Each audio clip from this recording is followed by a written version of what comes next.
ये हम लोग इस टॉपिक को समझ गए। इसको समझना है किसी बहुपद के शून्यकों और गुणांकों के बीच में क्या संबंध है। ठीक है, तो ये भी बहुत आसान है। ठीक है, हम लोग इसको समझते हैं। देखिए, अगर मेरे पास एक बहुपद है a x square plus b x plus c, ये मेरे पास बहुपद है। ओके, और ए बी सी क्या है, एक रियल नंबर है। ए बी सी वास्तविक संख्या है, वास्तविक संख्या है, यानी कि real number, real number. Okay, अब आप लोगों को यानी कि बताना है कि अगर हम आपसे पूछे कि एक्स स्क्वायर का गुणांक कितना है, तो एक्स स्क्वायर का गुणांक जो है ए है, और एक्स का गुणांक कितना है, गुणांक बी है। अगर हम पूछे आप लोग से कि अचर पद कितना है, तो आप लोग क्या बताइएगा, सी। ओके, तो एक्स स्क्वायर का गुणांक ए है, एक्स का गुणांक बी है, और अचर पद जिसमें कोई एक्स वाई जेड नहीं लगा हुआ है वो क्या अचर है, वो सी है। ठीक है, तो मान के चलो, माना कि a x square plus b x plus c का दो शून्यक, आप लोग पता नहीं इसका कितना शून्यक होगा, दो शून्यक, एक अल्फा तथा एक बीटा है। ठीक है, एक अल्फा तथा एक क्या है, बीटा है। तो आप लोग ध्यान देंगे कि अल्फा और बीटा दोनों शून्यकों को यदि आप जोड़ेंगे, अल्फा प्लस बीटा, तो क्या होगा, यानी कि दोनों यहाँ अब देखिए इसके दो शून्य का अल्फा और बीटा है कि नहीं। तो जब इसके दो शून्य का अल्फा और बीटा है, तो आप लोग यदि दोनों शून्यकों को जोड़ेंगे तो सम ऑफ बोथ रूट्स है ना, या टू रूट्स है ना, अल्फा एंड बीटा, तो दोनों शून्यकों का योग, दो शून्यकों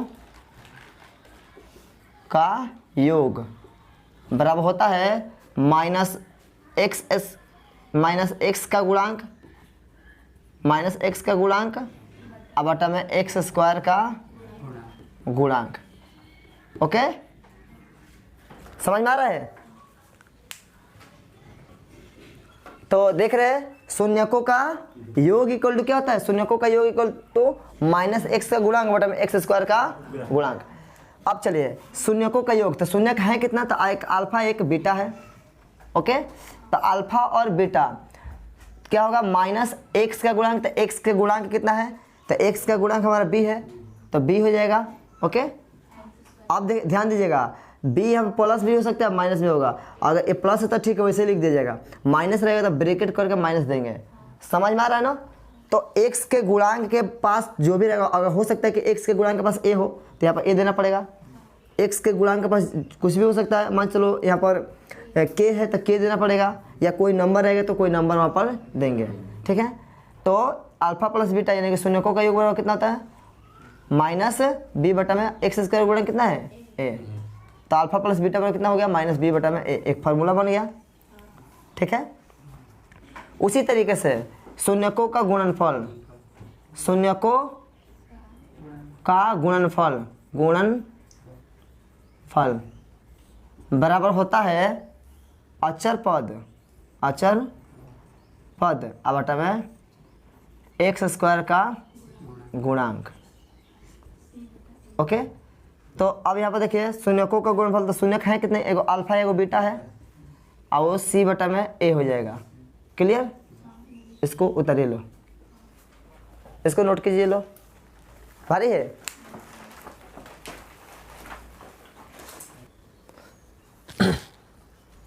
अब चलिए इस फार्मूला का हमारा यूज क्या है, इसको लिख कर क्या करेंगे, इसके इस्तेमाल करना यदि हम लोग जानते हैं तो आसान है। तो देखो इसका बहुत बड़ी फ़ायदा है। अब क्या फ़ायदा है उसको एक एग्जांपल के द्वारा समझेंगे। ओके, तो आइए एक एग्जांपल लेते हैं। चलिए मेरे पास एक बहुपद है। ओके, और इस बहुपद का शून्यक निकालना है। क्या निकालना है, इस बहुपद का शून्यक। तो हम लोग इसका शून्यक निकालना जानते हैं। क्या करते थे जी, पहला और लास्ट में मल्टीप्लाई करते थे, 4 × 12 -12 होता है ना, -12 एक्स स्क्वायर। तो बीच वाले को ऐसे दो भाग में स्प्लिट करो कि गुणा करने पर -12 एक्स स्क्वायर आए, और जोड़ने या घटाने पर फिर केवल एक एक्स आए। ठीक है, चलिए तो 3x² अब -4x, सॉरी +4x आप -3x कर लो। 4 में से 3 जाएगा, फिर x बचेगा, और 4 3 12 हो ही जाएगा, ये 4 को इधर रहने दो। ओके, अब चलिए यहाँ से कॉमन ले लेंगे, कॉमन ले लें तो कॉमन लीजिएगा, x कॉमन लेना पड़ेगा, तो 3x यहाँ पर बच जाएगा, 3x + 4, माइनस यहाँ पर 1 कॉमन लेना पड़ेगा, 3x + 4। ओके, यहाँ पर x - 1 हो जाएगा, और यहाँ पर क्या हो जाएगा 3x + 4। ओके, अब क्या करते थे शून्यक के लिए, किसके लिए, शून्यक के लिए, शून्यक के लिए हम लोग क्या करते थे, x - 1 × 3x + 4 = 0 कर लेते थे कि नहीं जी। अब चलिए हम x - 1 = 0 ले लेते थे, या ये भी 0 के बराबर ही होगा, 3x + 4 = 0 और x = 1। ओके, या 3x = -4 या x = -4/3। तो x का वैल्यू कितना आया, एक 1 आया, एक -4/3 आया। ओके, यहाँ पर 2 शून्य का गया, एक अल्फा का वैल्यू 1 हो गया और बीटा का वैल्यू कितना हो गया, -4/3 हो गया। तो देखिए एक अल्फा का वैल्यू मिल गया, एक बीटा का वैल्यू हमको मिल गया। ठीक है, चलिए अब हम आप लोग से बोले कि इन दोनों शून्यकों को जोड़े, तो अल्फा + बीटा जोड़ेंगे तो कितना आएगा, 1 + -4/3, तो 3 एकम 3 और -4/3 कितना आएगा, -1/3 आएगा जोड़ने पर। समझ में आ रहा है। अब चलिए गुणा करने के लिए बोले तो आप क्या कीजिएगा, दोनों शून्यकों को गुणा करेंगे, अल्फा बीटा बराबर 1 × -4/3, तो गुणा करेंगे तो -4/3 आएगा। अब आप लोग समझने की कोशिश करें कि अगर हम आप लोगों से बोले कि शून्यकों को जोड़िए, तो जोड़ने के लिए सबसे पहले क्या किए, इस बहुपद का पहले आप लोग गुणनखंड किए, गुणनखंड करने के बाद आप लोग शून्यक निकाले, तब उसको जोड़े, तब उसको मल्टीप्लाई किए, ये काम किए ना। लेकिन आप लोगों से यदि हम बोलें कि आप लोग इसको चंद मिनटों में बना कर दिखाइए, चंद सेकंडों में, मिनटों कौन पूछ रहा है, चंद सेकंडों में इस क्वेश्चन को सॉल्व करके दिखाइए, तो आप लोग जानते हैं कि शून्यकों का योग बराबर क्या होता है, -b/a। ओके, यानी कि ऐसे भी बोल सकते हो कि शून्यकों का योग बराबर क्या होता है, -x का गुणांक x² का गुणांक। समझ में आ रहा है। अब यहाँ पर देखिए माइनस तो रहेगा, x का गुणांक कितना है यहाँ पर, तो x का गुणांक कुछ नहीं तो 1 होगा, तो 1 रख देंगे। अब बटा में x² का गुणांक कितना है, तो x² का गुणांक कितना है, 3 है, तो 3 रख देंगे। डायरेक्ट हम आए या कि नहीं, आगे कि नहीं। यहाँ पर भी शून्यकों का योग कितना है, -1/3 आया है, और वहाँ पर भी कितना आया, -1/3 आया। अगर हम कहते हैं आप लोग के अल्फा × बीटा का गुणनफल निकालिए, यानी कि शून्यकों का गुणनफल निकालिए, तो आप लोग क्या करेंगे, फॉर्मूला क्या होता है, c यानी कि अचर पद बटा में x² का गुणांक, ये नहीं होता है। तो अचर पद हमारा देखो क्या है, अचर पद -4 है, तो -4 रख दो, और x² का गुणांक कितना है, 3 है, तो 3 रख दो। अब बताइए आप लोग कौन सा मेथड को आप अपनाएगा, ये प्रोसेस को कि उस प्रोसेस को। अगर आपका क्वेश्चन ऑब्जेक्टिव में आ जाए कि शून्यकों का योग ज्ञात कीजिए, तो आप लोग कौन सा टेक्निक अपनाएगा, इस टेक्निक को अपनाना पड़ेगा, ताकि हमारा क्वेश्चन जो है जल्दी बन जाए, जल्द से जल्द बन जाए। समझ में आ रहा है ना। तो आप लोग इस फार्मूला की मदद से आराम से निकाल सकते हैं। हाँ, एक और क्वेश्चन पूछेगा कि एक ऐसा एक बहुपद आप लोगों को दे देगा, आप बोलेगा इस बहुपद का शून्यक निकालिए, निकाल लिए। आप बोलेगा शून्यकों तथा गुणांकों के बीच संबंध है, बताइए संबंध की सत्यता की जांच कीजिए। तो क्या करेंगे, शून्यक तो निकाल देंगे, अब उसके बाद शून्यक निकालने के बाद क्या लिखेंगे, शून्यकों तथा गुणांकों के बीच संबंध। ओके, संबंध की सत्यता। तो सबसे पहले क्या करेंगे, हम शून्यक निकालेंगे, और जब शून्यक निकाल दे तब लिखेंगे उसके बाद क्या, शून्यकों तथा गुणांकों के बीच संबंध की सत्यता की जांच। ओके, और जांच करने के बाद क्या करेंगे, अल्फा + बीटा निकालेंगे, इतना आ रहा है ना। अल्फा बीटा बराबर क्या होता है, -x का गुणांक बटा में x² का गुणांक। तो गुणांक में देखो, गुणांक लेने के बाद ये भी यही आ रहा है जो इसके दोनों शून्य को जोड़ने पर आ रहा है। तो इसका मतलब दोनों शून्य को और गुणांक के बीच संबंध है कि नहीं, कुछ ना तो कुछ तो संबंध है, तभी तो दोनों बराबर आ रहा है। उसी तरीके से दोनों शून्य को गुणा करके देखो, गुणा करने में -4/3 आ रहा है, और गुणांक को लेकर देख रहे हैं कितना -4/3 आ रहा है। तो कुछ ना कुछ संबंध है ना यहाँ पर, तो इसी संबंध को दिखा देना हमारा प्रूफ हो जाएगा। ठीक है, प्रमाणित हो जाएगा कि शून्यकों तथा गुणांकों के बीच में क्या संबंध है। तो चलिए इस अध्याय में इस फार्मूला का इस्तेमाल होगा और हम लोग अच्छे से अच्छे क्वेश्चन बनाएंगे। ओके, जैसे मान चले मेरे पास एक बहुपद दिया रहेगा। देखिए इस टाइप को क्वेश्चन को सॉल्व करने के लिए सबसे पहले हम लोग क्या करेंगे, सबसे पहले हम लोग अल्फा प्लस बीटा का वैल्यू निकालेंगे। अल्फा प्लस बीटा का वैल्यू कितना होगा, तो माइनस बी बटा ए होता है ना जी, माइनस बी बटा में ए। तो बी का वैल्यू कितना है -3, तो माइनस और उसका -3 को ऐसे ब्रैकेट कर देंगे। ए का वैल्यू कितना है 1 है, कितना है 1 है, तो माइनस माइनस प्लस ओके 3 बटा में 1 नहीं लिखा जाता है। उसी तरीके से अल्फा इंटू बीटा का वैल्यू निकाल लेंगे। तो अल्फा इंटू बीटा का वैल्यू निकाल लेंगे, सी बटा में ए होता है। तो सी का वैल्यू कितना है यहाँ पर 2 आए 1, तो यहाँ पर 2 हो जाएगा। समझ में आ गया। तो आप लोगों को अल्फा प्लस बीटा का वैल्यू मिल गया और अल्फा इंटू बीटा का वैल्यू मिल गया। समझ में आ रहा है ना।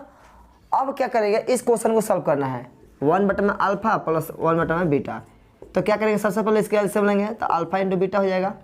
अल्फा से भाग करो तो अल्फा उड़ जाएगा, बीटा बचेगा, बीटा से गुणा कर दो तो बीटा एकम बीटा, बीटा से मल्टीप्लाई डिवाइड करेंगे तो क्या होगा, मेरा अल्फा बचेगा, तो अल्फा का इसको अरेंज कर दें, अल्फा प्लस बीटा अब बटा में अल्फा इंटू बीटा। तो 1 बटा में अल्फा प्लस 1 बटा में बीटा का वैल्यू कितना आ गया, इतना। तो अल्फा प्लस बीटा का वैल्यू कितना है जी 3 रख दो। अल्फा इंटू बीटा का वैल्यू कितना है 2। यही तो हो गया आंसर। समझ में आया कि नहीं, आ गया। तो आप लोग को आइडिया लग गया कि कैसे बनाना है। बस आप लोग को एलसीएम निकाल लेना था यहाँ पर। हाँ, हम लोग क्वेश्चन को देख कर डर जाते हैं, क्वेश्चन को से सामना करना है ना जी, क्वेश्चन से सामना करना है। अगर हम लोग क्वेश्चन से सामना करेंगे, समझेंगे कि इस यही कॉन्सेप्ट लगेगा, यही सारा फार्मूला लगेगा इसमें, इसको सॉल्व करने की कोशिश करेंगे तब ना होगा। क्या होगा, या तो हमारा गलत हो या तो सही होगा। यही पढ़ाई तो एक ऐसा क्षेत्र है जिसमें रिस्क भी लेने पर कोई खतरा नहीं होता है ना। यहाँ पर कोई रिस्क लीजिए तो खतरा होगा। तो चलिए अब क्वेश्चन, तो अब क्वेश्चन जो है हमारा alpha square plus beta square है। तो इसको कैसे सॉल्व करेंगे, तो देखिए ए स्क्वायर प्लस बी स्क्वायर का फार्मूला क्या होता है, ए प्लस बी का होल स्क्वायर। तो अल्फा प्लस बीटा का होल स्क्वायर -2 ए बी, तो अल्फा इंटू बीटा। ओके, अब चलिए अल्फा प्लस बीटा का वैल्यू कितना है, यहाँ पर 3 आया है, तो 3 का स्क्वायर अब -2 अल्फा इंटू बीटा का वैल्यू कितना है 2। ओके, तो 3 3 9 और -2 दूना 4, 9 में से 4 गया तो कितना बचेगा 5। तो इस तरीके से alpha square plus beta square का वैल्यू कितना आ गया 5। ये आंसर होगा। समझ में आया कि नहीं, उतारिए लो।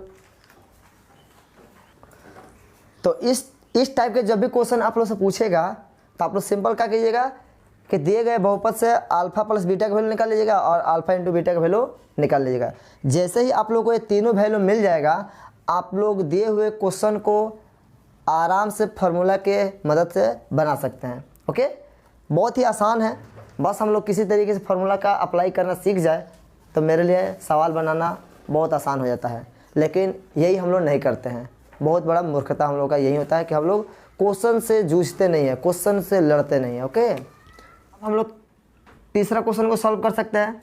अल्फा बटा बीटा प्लस बीटा बटा में अल्फा। तो क्या होगा, अल्फा और बीटा कैल्शियम होगा, अल्फा बीटा, बीटा से बीटा कैंसिल, अल्फा बचेगा तो अल्फा का स्क्वायर प्लस बीटा का स्क्वायर, क्योंकि अल्फा से अल्फा कैंसिल तो बीटा से मल्टीप्लाई करेंगे। अब चलिए alpha square plus beta square का वैल्यू हमारा यहाँ पर निकल चुका है। अगर नहीं निकला होता तो हम इस फार्मूला के हेल्प से निकाल सकते थे ना। तो ऑलरेडी निकल चुका है 5, तो 5 रख देंगे।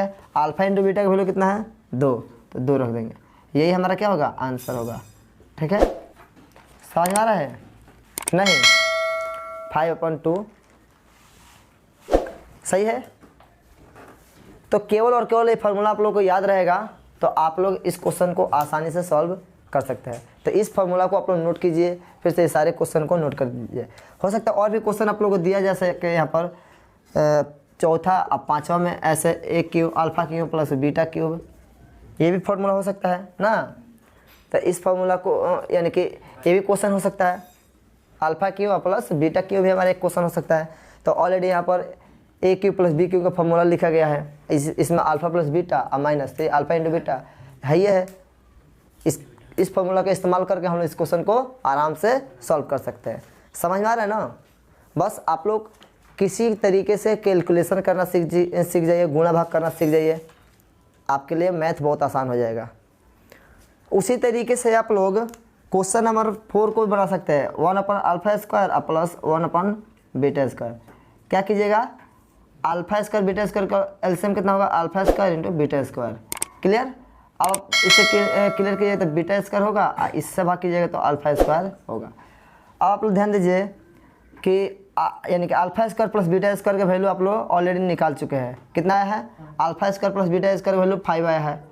ओके, अल्फा बीटा का वैल्यू कितना, अल्फा बीटा को आप लोग ऐसे भी लिख सकते हैं, देखिए ध्यान से, α² प्लस β², अब बट्टा में क्या होगा, अल्फा बीटा का होल स्क्वायर, क्योंकि दोनों पे स्क्वायर है ना। तो अल्फा बीटा का वैल्यू कितना है, अल्फा और बीटा का वैल्यू कितना, 2 है, तो 2 का स्क्वायर। ओके, तो 5/4, तो ये हमारा करेक्ट आंसर होगा। समझ में आ रहा है कि नहीं। तो इस तरीके से हम लोग ये सारे फार्मूला के इस्तेमाल करके अच्छे अच्छे क्वेश्चन बना सकते हैं। ये नहीं कि एक सिंपल क्वेश्चन ले और उसको बनाकर हो गया मेरा पढ़ाई, नहीं, आप लोग अच्छे से अच्छे क्वेश्चन को सोचिए कि कैसे हम सॉल्व करें। ठीक है, इस क्वेश्चन का लिमिटेशन कहाँ तक जा सकता है, समझ में आ रहा है। उसी तरह आप लोग इस क्वेश्चन को भी सॉल्व कर सकते हैं। α² बटन β² प्लस β² बटन में α²। क्या करेंगे आप लोग, α² × β² क्या करेंगे, एलसीएम निकाल लेंगे, तो α² × β², β² से β² कैंसिल हो जाएगा, α² बचेगा, मल्टीप्लाई कर लो, α⁴ प्लस α² के ऐसे करेंगे तो क्या होगा, α² कैंसिल तो β² बचेगा, β² मल्टीप्लाई हो तो β⁴ होगा। बहुत आसान है। अब चलिए α⁴ प्लस β⁴ का फार्मूला क्या होता है, a⁴ plus b⁴ equal to इतना। ओके, a² प्लस b² यानी कि α² प्लस β² इंटू माइनस 2α² और β²। अब बट्टा में इसके क्या है, α² और β²। आप लोग ध्यान दीजिए, α² प्लस β² का वैल्यू कितना है, 5। ओके, और minus 2α × beta, alpha into beta का वैल्यू कितना है, अल्फा इंटू बीटा का वैल्यू 2, स्क्वायर तो स्क्वायर कर दो। अब बट्टा में α² और β² का वैल्यू कितना है, 2 का स्क्वायर। ठीक है, क्योंकि अल्फा इंटू बीटा का वैल्यू 2 है ना, स्क्वायर तो स्क्वायर कर दो। अब देखिए 5 माइनस 2 दूना 4, 4 दूना 8, अब बट्टा में 4, 8 में से 5 गया -3, अब बट्टा में 4। देखिए यहाँ पर हम ऑलरेडी α² प्लस β² का वैल्यू निकाल चुके हैं। यदि आप लोगों को डायरेक्ट क्वेश्चन पूछ दे α² बटन β² प्लस β² बटन α², तो आप लोग सबसे पहले α² प्लस β² का वैल्यू भी निकाल लेंगे और α² और β² का वैल्यू निकाल के तब पुट करेंगे। ओके, तब ये वैल्यू को रखेंगे। बहुत आसान है, थोड़ा सा कैलकुलेशन की ज़रूरत होती है, तो आप लोग नोट कीजिए इसको।